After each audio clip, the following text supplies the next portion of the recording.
I love video games. A lot of people do.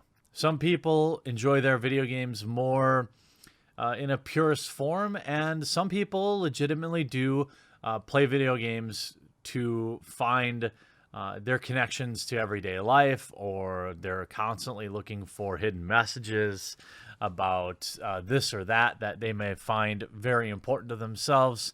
Regardless, we all still play video games. Now, along with video games, you have video games journalists. It is a few and far between position these days when far more of them are bloggers who simply want to write editorials that push their own personal beliefs onto the gaming community, using the video games as a vehicle to push what they really think. They want to make comments about modern day society, or they don't like a particular YouTube channel or a particular commentator or a particular Twitch streamer, something along these lines. So they use video games to take shots at them.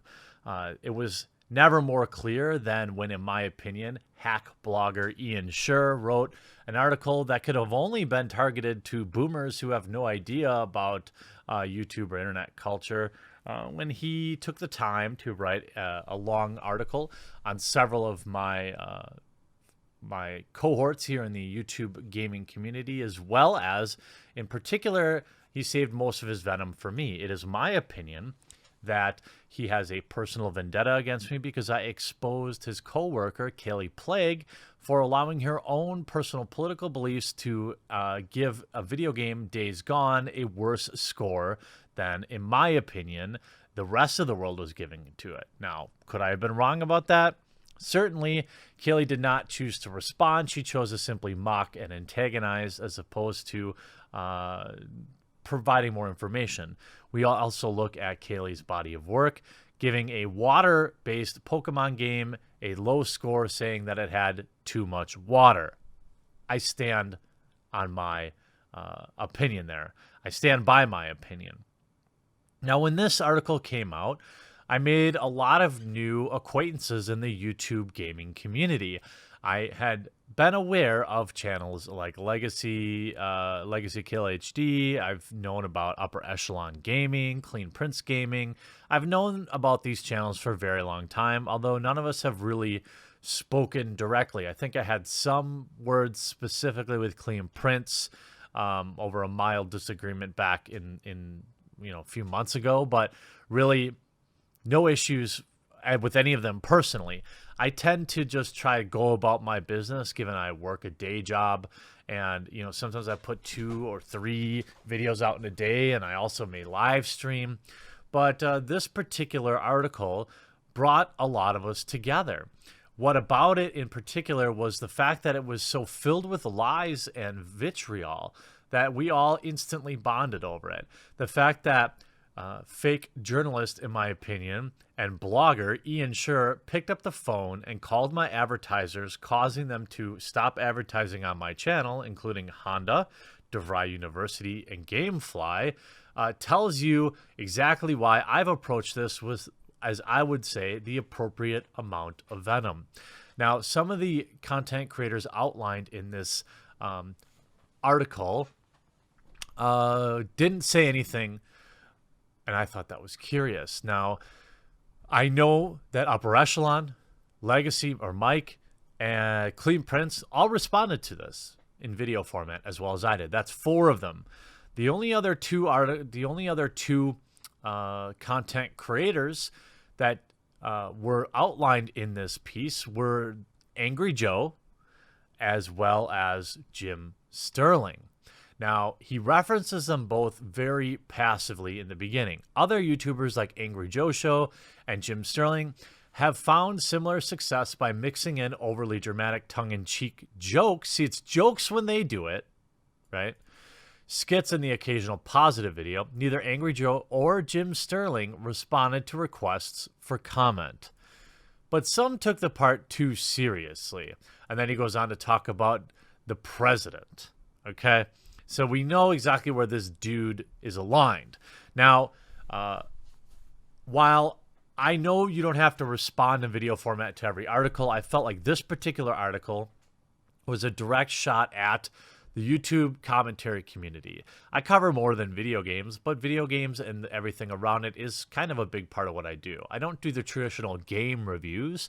There are better people out there to do that, more technically balanced, better people that are better at video games. I'm just a normie fan of games.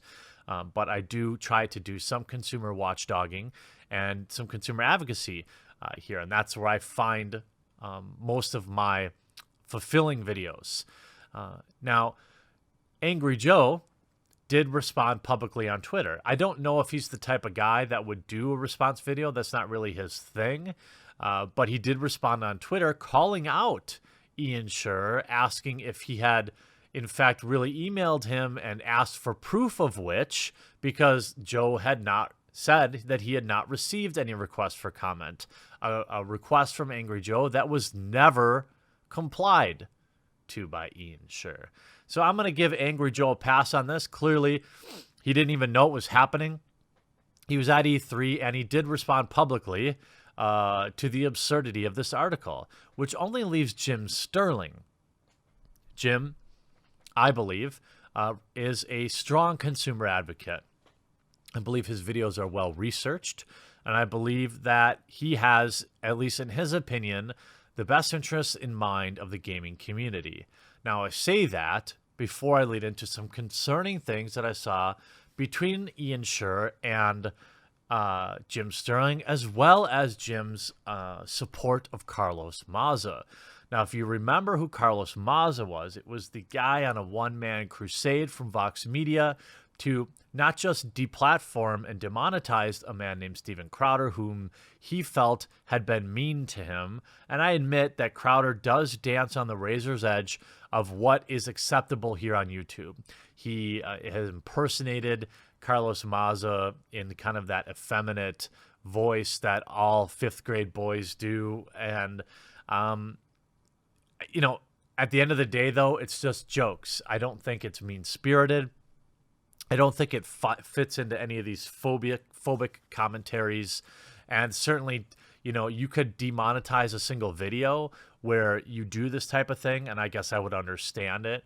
But which would happen would be that YouTube would demonetize his entire channel based on a crusade instigated by Carlos Maza and the rest of his cohorts in the Blue Checkmark Brigade. Then I noticed that the article from Ian Scher came out perfectly timed. And the interesting thing was I knew about the article from Ian Scher for months because one of his own coworkers, actually two of his own coworkers, sold him out. So I knew about this being in the works for months. So I think it was curious timing that Carlos Maza came out and then Ian Scher's article came out a week later. I'm not saying I have any evidence that these people collude behind the scenes. I'm saying it looks like they do, though. And I thought, wow, okay, well, I did a video on Carlos Maza, and I realized that, you know, basically every other channel that I've mentioned here are just are more heavily leaning into the video games world. So I wouldn't have expected any of them to make videos on Carlos Maza. But when the CNET article came out and literally everybody responded except for Jim Sterling, I thought that was curious because Jim Sterling has never backed away from criticism. He's never backed away from taking on somebody who wanted to hurt his livelihood. And then I started looking a little deeper, and I thought it was interesting that Ian Scher appears to be friendly with Jim Sterling, retweeting him constantly about, he retweeted here on June 8th. One of the first things someone said in the live stream chat was, quote, looks like an SJW, just to let you know where we're at with what that means anymore. Retweeted. The very same day, Ian Scher retweets. It can only mean a woman to some people anymore, or more specifically, someone who isn't me. So they have some sort of relationship. Now, a retweet, I would say, is at least a tacit agreement, although sometimes I will ironically retweet somebody. But then we see on the day the actual video dropped, or the article that was attacking his fellow YouTubers. Now, to be clear, and Joe and I, Angry Joe and I, have had some very public disagreements. And after this original article dropped, I kind of said to myself that I was going to try to approach things behind the scene, because even if I disagree with somebody's take, it's not necessarily the best to be dragging them all the time. And Joe and I have publicly disagreed many times. I've done videos on him. I can't remember. I think he did a response video to me, or baked it into something when we were talking about Battlefield 5.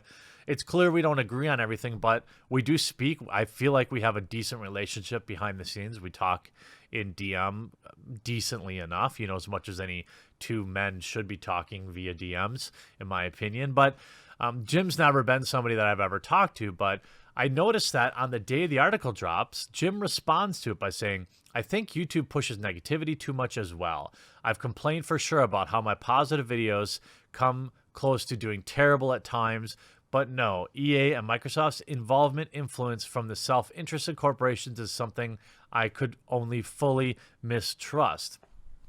So this is, of course, in response to, I think, his article and the overall narrative going on around blaming YouTube. Now, it is, of course, a deeply flawed argument to say that YouTube's algorithm promotes certain content based on the tone of it, and any more or less than it would promote content based on your own watch history. Ian Scher himself admits that he spent allegedly months watching content from Downward Thrust, Clean Prince Gaming, Upper Echelon, Legacy, and myself, and then he complained that the algorithm was promoting this content to him. I mean, shocking, right? Now, I thought it was interesting that Jim did not stand up for his fellow content creators. Just because I stood up for Upper Echelon or Legacy or Clean Prince, anybody mentioned this article doesn't mean I necessarily back their content. It means that I back them as my coworkers, even though we don't work directly like in the traditional sense. We both have the same boss, and we should all have the same interests in mind, whether or not we agree or disagree on certain issues. But then there was a conversation that Jim had in his Patreon with only people that pay money. And I thought that I would share it with you because several people sent me these screenshots, and I thought it was really telling. So the question goes, hey, Jim, I was wondering if you're thinking about covering the VOD at Vox Apocalypse. I realize there's very little common ground between you and someone like Crowder, but that doesn't change the fact that there's something that you've talked about, YouTube demonetizing videos to suit corporate greed, and most YouTubers can't possibly know the rules given YouTube changes. Okay? Then they continue on, which is where it gets more interesting. Let me see if I can zoom in a little more for you. They go on to say, or even the CNET hit piece that specifically targeted the quartering and took a page right out of Carlos Maza's playbook. Targeting his advertisers is not a cool thing to do. I get that you might not agree with him on hardly anything, especially since he's made videos that don't paint friends of yours in the greatest light, but that doesn't change the facts. Open discourse is a good thing. Now, this is somebody who pays Jim money every month to support his content, and clearly also must support myself, which is interesting. I mean, it's not interesting, it's encouraging. I watch basically every video Jim puts out, although I don't know if it will, I doubt I will do so after today, given his tacit agreement and support of Carlos Maza. You cannot support Carlos Maza without also supporting the fact that he was actively trying to deplatform people that did nothing more than hurt his feelings. Jim replies and says, that wasn't open discourse. I saw the things he said. That was harassment and phobic. Really? Jim, come on. Would you classify me responding to your personal opinions as that? I mean, yeah, I would agree that Crowder is a little mean-spirited at times, but it isn't. I mean, Carlos Maza is a public figure working for a multi-million-dollar mega corporation. Steven Crowder is one man working in the company that he built himself. I think it's hard to put these two on the same plane. Remember that Carlos Maza isn't exactly a private citizen. He is a content creator himself. He is a fellow news purveyor, at least he thinks it's news. So it's absolutely well within Steven's rights to respond to him. And it is not, it's like people don't understand the definition of harassment, okay? And then they go on to say, I'm not going to try and defend Stephen, and I doubt you'd want to talk to someone who tried to. He said some mean things, but here's the rub. He's a comedian. Comedians get away saying mean things all the time, especially about people in the public space. YouTube said that what he said was mean and hurtful, but didn't break toss. That's probably how I would classify it as well. In your video, quote, YouTube is punishing content creators for comments left on their videos. You talk about YouTube punishing people who aren't even breaking the rules. And that it's exactly what's happening here.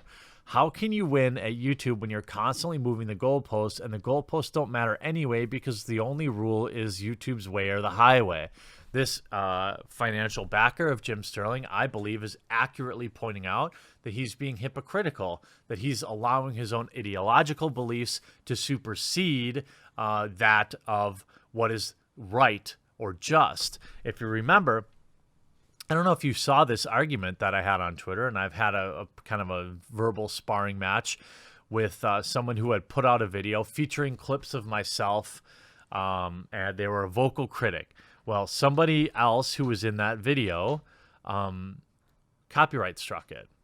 And I went to bat for my critic and defended them and reached out to the person that struck down the video and got them to remove the strike. This is something that is non-negotiable. If you're a content creator, you embrace and you back fair use, regardless of if it's somebody you strongly disagree with or if it's your best friend. Fair use is fair use. The same way that you should be backing your fellow YouTube content creators against this type of attack from the media.